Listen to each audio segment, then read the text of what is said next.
Isipin mo ito, may isang bagong presidente sa bansa at isa sa mga paraan niya para resolbahin ang problema sa pera ay mag-print ng sobrang daming pera.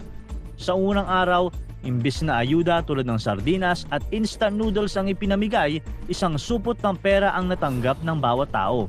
Ang yaman! Dahil sa dami ng na-print, nakapag-produce pa sila ng mas marami at halos walang katapusang pera para sa lahat. Nag-print sila pambayad ng utang, pambili ng gamot at pampagamot sa ospital at para sa pagpapagawa ng mga kalsada. Inasahan din na wala nang magugutom dahil sa walang tigil na pag-imprenta ng pera. Kaya ngayon, napuno ng pera ang bulsa ng bawat Pilipino.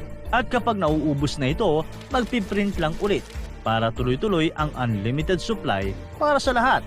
Hindi lang basta ayuda, kundi literal na parang umulan ng pera. Lahat ay may hawak mula sa pinakamahirap hanggang sa pinakamayaman. Ngayon, lahat gustong bumili ng grocery, gadgets, kaya siksikan sa mga tindahan at mall dahil may pera ang lahat. Pero napapansin mo ba, parang biglang gumulo? Ang daming tao sa mga mall at tindahan, sabay-sabay gustong bumili. Ano na nga ba ang totoong nangyayari?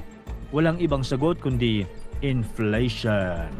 Habang dumarami ang gustong bumili, pareho lang ang dami ng bigas, gatas at karne sa mga palengke.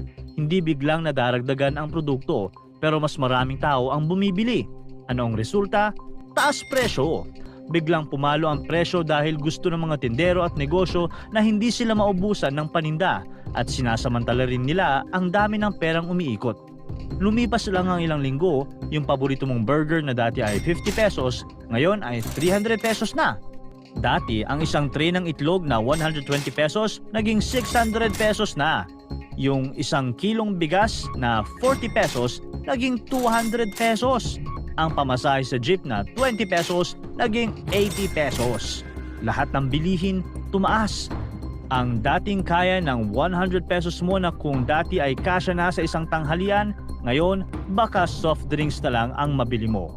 At habang tumatagal, habang mas marami pang perang piniprint at ipinapamigay, mas mabilis nauupos ang halaga nito. Ito ang delikado